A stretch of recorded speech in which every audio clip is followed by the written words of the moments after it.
Mantan perwira tinggi TNI yang juga ketua One Team Press, Wiranto, berikan kesaksiannya dalam kejadian di tahun 1998. Hal ini disampaikan Wiranto saat berikan sambutan di launching buku Hidupku untuk Bangsa dan Negara oleh Majen TNI Purnawirawan Hendardi Supanji di Jakarta pada Rabu 22 Mei 2024. Wiranto bercerita mengenai perintah dari Presiden kedua Republik Indonesia, Soeharto. Wiranto juga mengatakan soal tragedi Trisakti yang terjadi pada 98 silam. Dirinya menegaskan bahwa tidak ada instruksi untuk membawa senjata berpeluru kepada TNI dalam kejadian tersebut.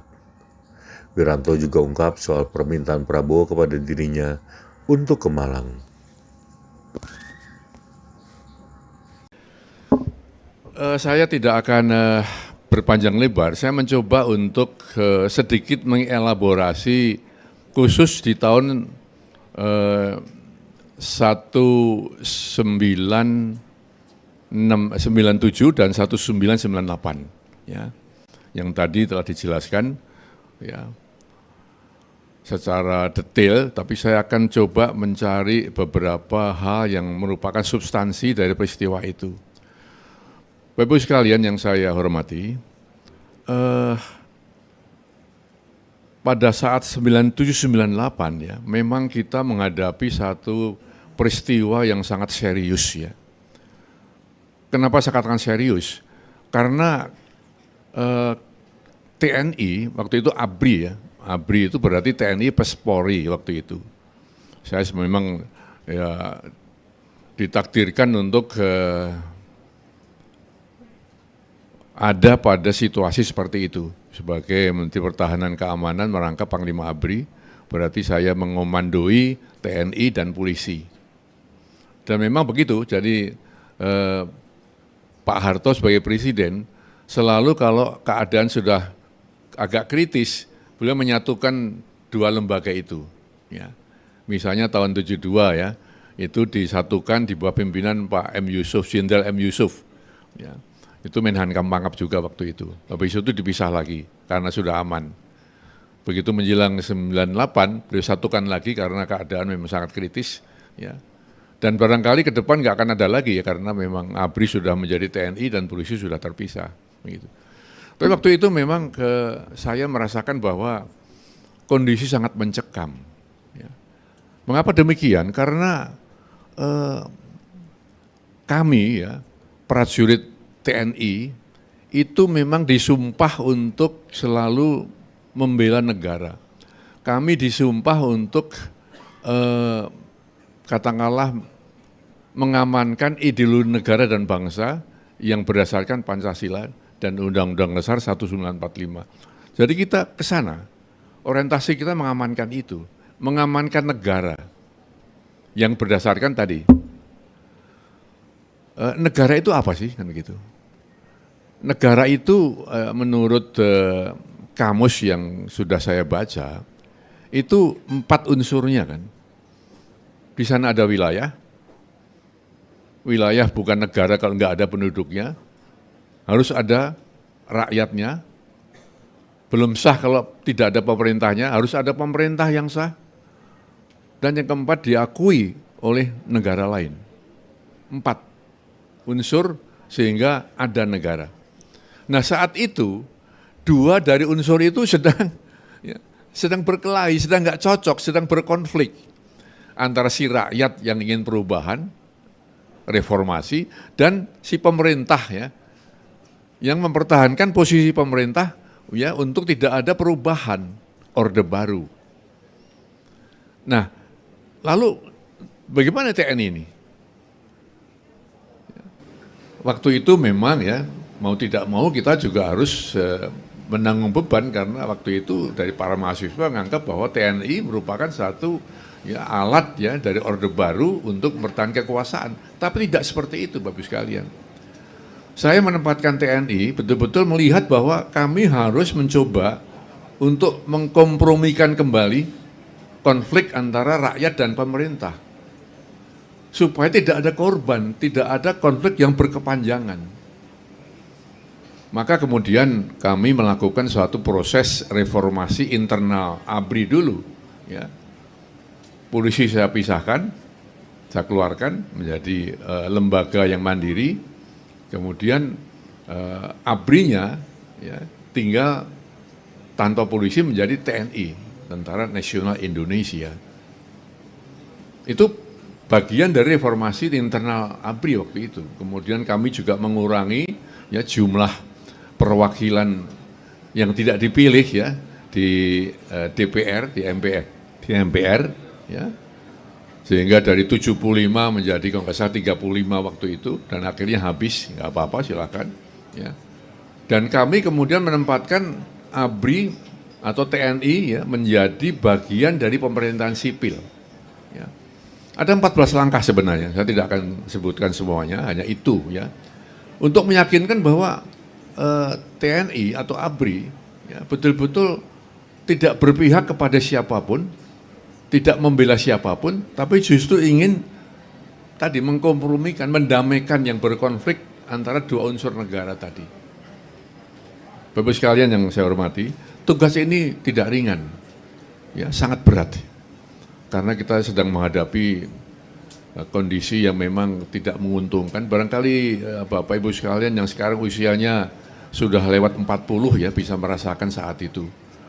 Adik-adik kita yang di bawah 40 yang masih anak-anak pasti nggak bisa ikut merasakan situasi 98 yang sangat mencekam, luar biasa beratnya.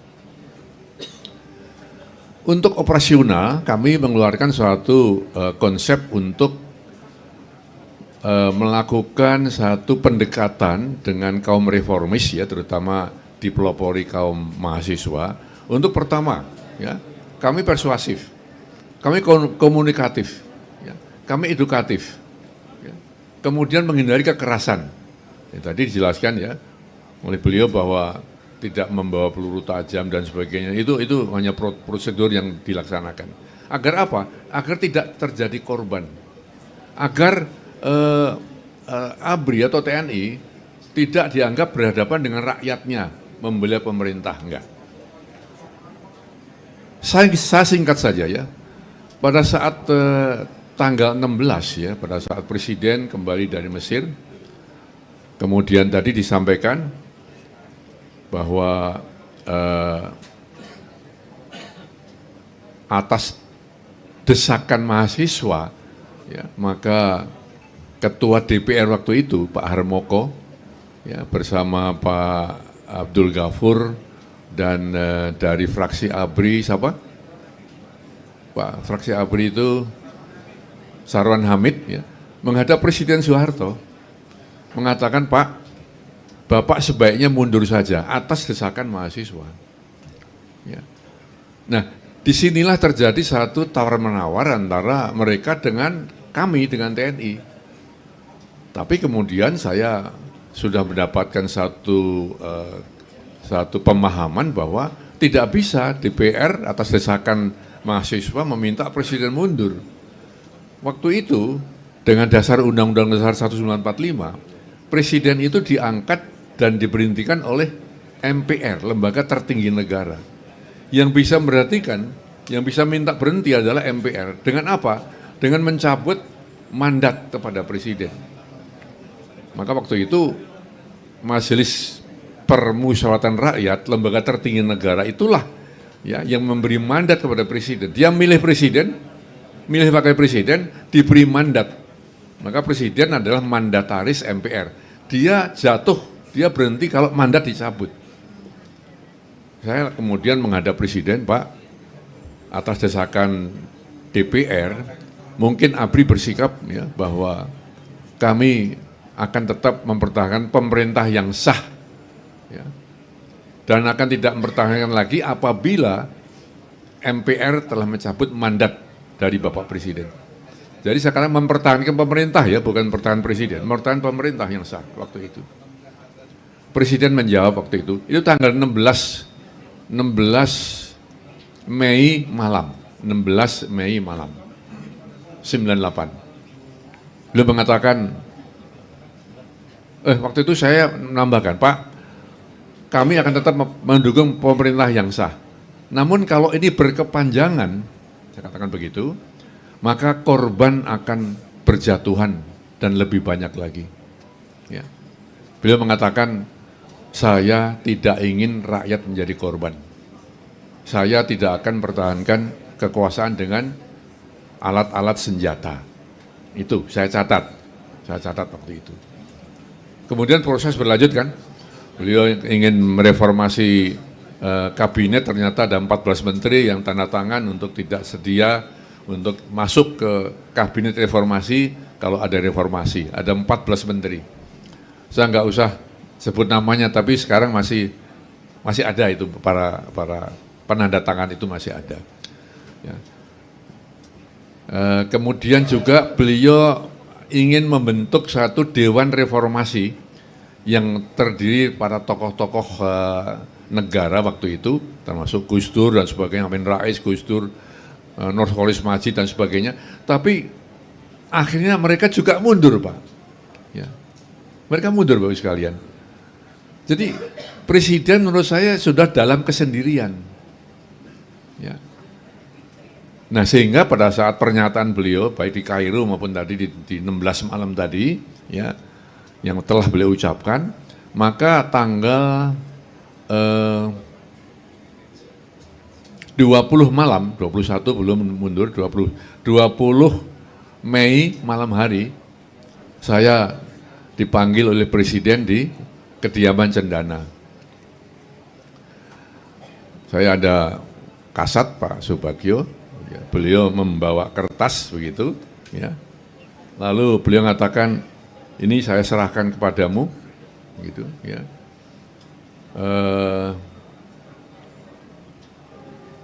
Istilahnya itu waktu itu keputusan presiden, jadi kepres nomor atau bukan keputusan, instruksi presiden nomor 16 ya gitu, ada nomornya. Saya serahkan kepadamu, kamu saya angkat menjadi, ya, kecuali menjalankan pangap, saya angkat menjadi Panglima Komando Operasi Keamanan dan Keselamatan Negara. Ya. Nah, tapi ada Pak, kata-kata yang saya waktu itu masih bingung ya,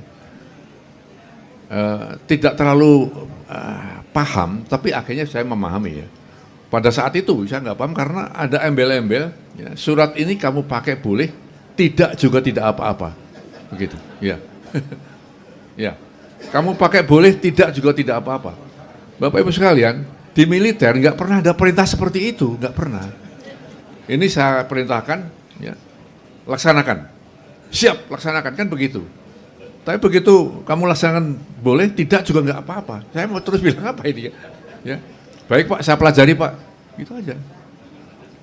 Saya baca perjalanan antar Cendana sampai ke Merdeka Barat, ya, sudah ditunggu staf di sana, dan mereka tahu saya ada presiden. Ya. 10 menit saya baca.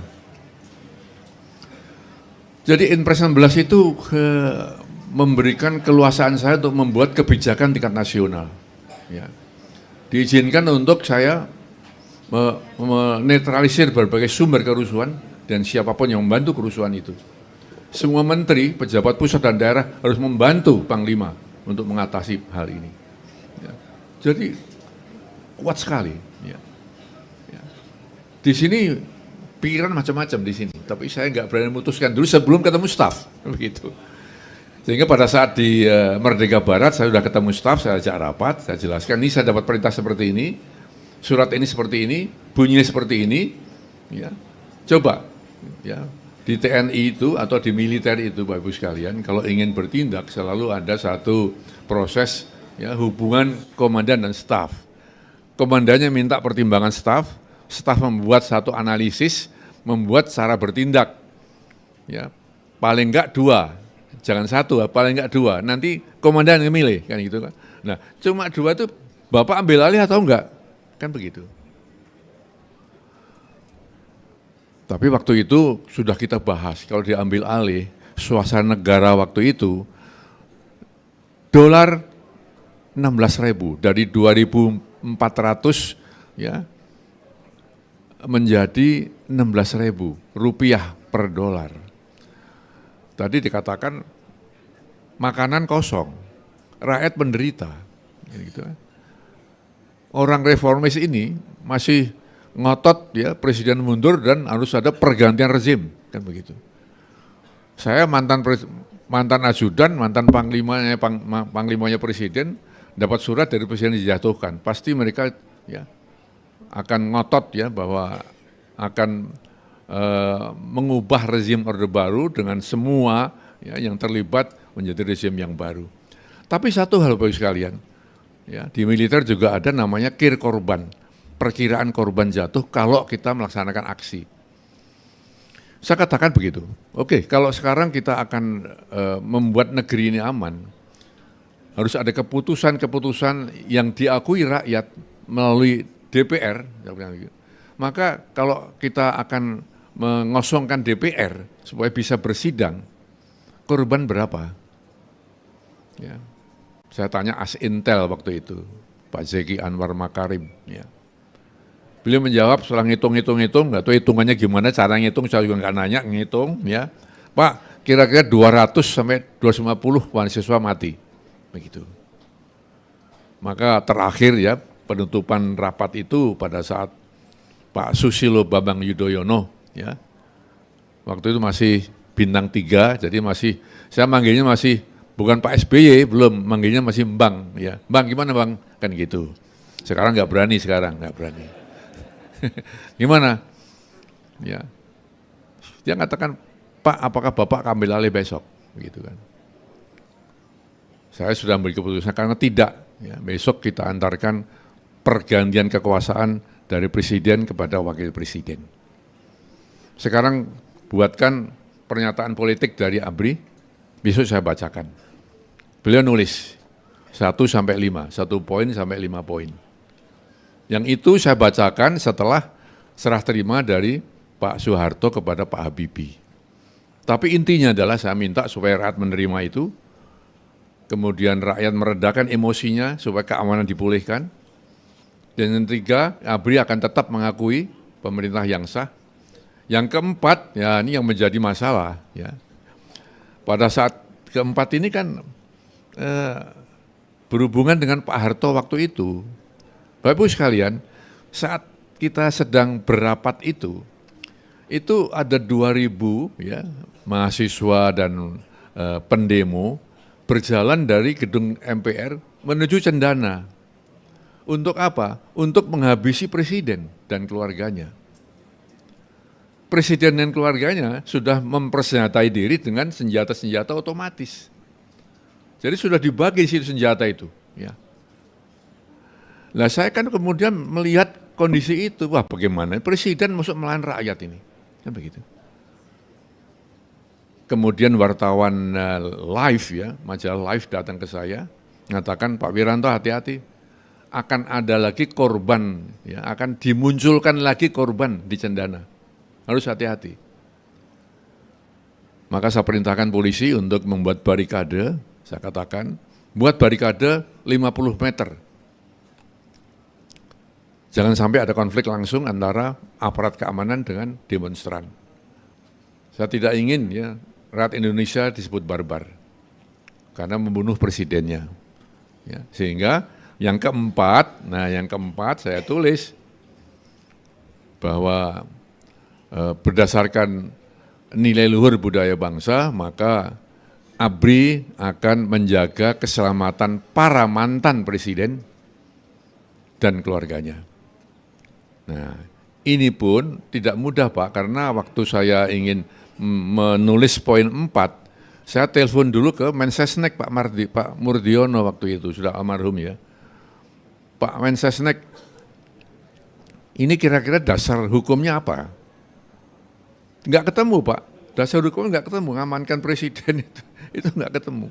Akhirnya saya ambil saja satu, katakanlah,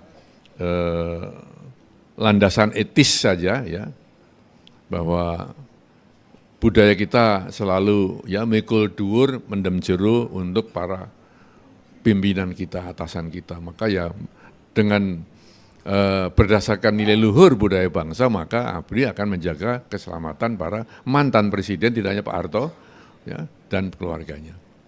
Ya, kira-kira seperti itu. Jadi ini sebenarnya satu peristiwa yang cukup bersejarah di mana dalam keadaan kritis ya, maka TNI tidak ada sedikit pun keinginan untuk mengambil alih kekuasaan. Tidak seperti Thailand. Thailand 11 kali terjadi kudeta dari militer terhadap pemerintahan sipil. Ya, karena direstui raja, di sana masih ada raja. Ya. Kita tidak. Nah itulah yang kemudian ya sudah diketahui publik tapi belum sejelas yang saya jelaskan seperti ini. Gitu ya. Bapak sekalian, satu lagi yang barangkali saya perlu klarifikasi adalah bahwa kerusuhan itu sebenarnya dipicu oleh peristiwa Trisakti ya, di mana tidak pernah ada komando untuk menembak para mahasiswa.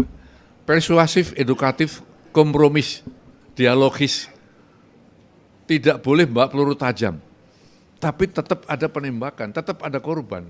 Ya. Ya. Itu sebenarnya dalam pelanggaran atau dalam kamus pelanggaran HAM itu bukan by commission, ya, atau ya istilahnya yang langsung apa namanya by commission and satu lagi ya atas perintah maupun ya atas persetujuan tidak ada. Ya. Jadi sebenarnya itu sudah di luar dari komando yang dikeluarkan oleh para prajurit termasuk tadi sampaikan ya Pak Supanji tadi bahwa itu memang di luar kontrol para komandan. Tapi itu pun kami kemudian membuat satu proses hukum sehingga akhirnya ketahuan yang menembak itu siapa. Karena sebelumnya nggak ketahuan Pak, nggak ketahuan. Sulit sekali, keadaan crowded begitu. Ya. Anak peluru kita bawa ke laboratorium kriminal, labkrim. Enggak, sini dulu. Polisi dulu, enggak ketemu yang nembak dari mana siapa, jenis pelurunya apa. Kita bawa ke ITB, enggak bisa. Kita bawa ke UI, enggak bisa. Kita bawa ke Jepang, enggak ketemu. Akhirnya ketemunya ya bukan di Kanada tapi di Belfast ya. Belfast itu di Inggris sana, di Irlandia. Ya. Jadi kita serius betul Pak. Baru ketemu di sana bahwa oh ini anak peluru ini berarti dari senjata Steyr. Yang punya Steyr waktu itu kepolisian. Oh jaraknya anak peluru kok peyotnya seperti ini, jaraknya sekian meter gitu. Oh peyotnya seperti ini, bersudut tembakan dari sana. Ketemulah dari bukti-bukti itu ketemulah penembak itu dari sana. Kemudian sudah kita hukum. Bahkan sudah banyak yang meninggal sekarang ini dihukum. Ya. Tapi sampai sekarang masih ya, dituntut sebagai pelanggaran HAM yang belum selesai. Ya, itu ya. Sampai sekarang belum. Maksud 7 pelanggaran HAM yang belum selesai, Trisakti. Ya. Ini yang barangkali saya perlu sampaikan supaya ya kita paham betul bahwa memang ada terus ya memelihara ini ya untuk mungkin di satu sisi untuk membuat kebanggaan apa namanya kelompok tertentu, tapi di sisi lain barangkali menimbulkan kegoncangan dan tidak ada satu ketenteraman begitu. Ya. Bapak sekalian yang saya hormati, ada lagi satu hal barangkali yang tidak boleh saya lupakan karena ini juga masih terlalu sering untuk disampaikan ke publik bahwa pada saat Jakarta rusuh, ya, Panglima sengaja mengosongkan Jakarta dari para pejabat-pejabat militer. Ada, ya. Ada betul, ada kan? Itu, ada. Saat-saat terjadi kerusuhan, puncak kerusuhan, Panglima sengaja mengosongkan Jakarta dari para pejabat-pejabat militer. Bapak sekalian, saya sudah berkali-kali menjelaskan bahwa tanggal 14 pagi memang saya terbang ke Malang atas permintaan Pangkostrat waktu itu Pak Prabowo Subianto, Bintang 3, untuk saya sebagai irup serah terima PPRC, pasukan pemukul reaksi cepat ya, dari barat ke timur. Jadi Kostrat itu merupakan pasukan cadangan TNI yang dibagi dua, timur dan barat, Mengapa dibagi dua? Karena setiap saat siap bergerak untuk setengah tahun. Jadi prajuritnya pun harus dipondokkan di asrama-asrama, nggak boleh pulang. Setiap saat harus bergerak.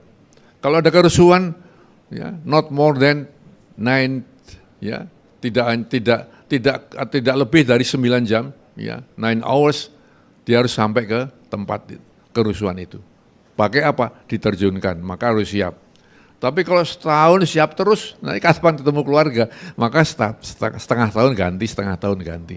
Saya diminta jadi irup di Malang, 3 jam saja, terbang ke sana, balik lagi. Tapi isunya adalah bahwa Wiranto mengosongkan Jakarta dari para petinggi militer. Sejatinya komando itu sudah dibagi habis, Bapak Ibu sekalian. Luas Indonesia luar biasa, nggak mungkin Panglima sendiri mengomandoi wilayah yang luas seperti itu sehingga didelegasikan. Ya. Jadi delegation of authority-nya, tanggung jawabnya didelegasikan kepada para Pangdam dan Kapolda. Jakarta itu maksud dikendalikan oleh Pangdam dan Kapolda, sehingga saya tidak membawa Pangdam dan Kapolda sehingga tidak ngosongkan Jakarta, tetapi yang saya bawa hanya staf-staf saja untuk pergi ke Malang dan kembali lagi. Dan tanggal 14, jadi mengapa kerusuhan ya di Indonesia yang begitu hebat, ya, ada satu national disorder yang begitu hebat, bisa selesai hanya 2 hari. Ya. Pertama, ya, karena ketegaran para anggota TNI dan polisi yang tidak tergiur untuk mengambil alih kekuasaan, satu. Yang kedua, ya, karena kecepatan bertindak, ya, dari para komandan di lapangan, ya, untuk menguasai situasi. Termasuk kebijakan saya, ya, tanggal 14, tanggal 13 meledak, tapi bukan meledak. Tanggal 13 pemakaman mahasiswa Trisakti, ya, yang kemudian dipicu untuk meledakkan tanggal 14. Tanggal 14 siang mulai meledak, ya. 15 pagi itu sudah terkendali. Memang orang agak heran kenapa bisa cepat seperti itu. Karena begini Pak, rasio aparat keamanan di Jakarta dengan penduduk yang waktu itu melakukan demo itu enggak seimbang. Rasionya aparat keamanan sangat kecil dibandingkan dengan yang melakukan demonstrasi besar, kerusuhan, demonstrasi, penjaraan, itu banyak sekali. Nggak cukup. Nah, sehingga pada saat rapat di Garnisun tanggal 14 sore, dikatakan oleh beliau tadi, itu memang kita, ya saya sekarang mengatakan untung-untungan. Karena untuk menambah kekuatan Jakarta, harus perlu untuk menggeser pasukan dari tempat lain. Sedangkan tempat lain juga ada kerusuhan, kan begitu. Iya Pak, di Semarang kerusuhan, Solo kerusuhan, Makassar, waktu Ujung Pandang kerusuhan, Medan kerusuhan, Palembang. Tapi saya tanya, Jawa Timur bagaimana? Pak, relatif masih aman, relatif Pak ya. Jadi belum rusuh, relatif masih aman. Berapa kekuatan di sana? Ada marinir, ada kostrat. Saya katakan, pindahkan kekuatan dari Jawa Timur malam ini juga. Jadi itu perintah saya 14 malam. Sampai besok ke Jakarta, subuh sudah di sini dan amankan Jakarta. Pakai airlift, pinjam Garuda, pakai pesawat Hercules, semua kerahkan. Sehingga semalam itu Bapak Ibu sekalian, ya, Bandara Halim Perdana Kusuma sangat sibuk ya karena ya, airlift dari pesawat terbang yang kita kerahkan untuk mengamankan Jakarta.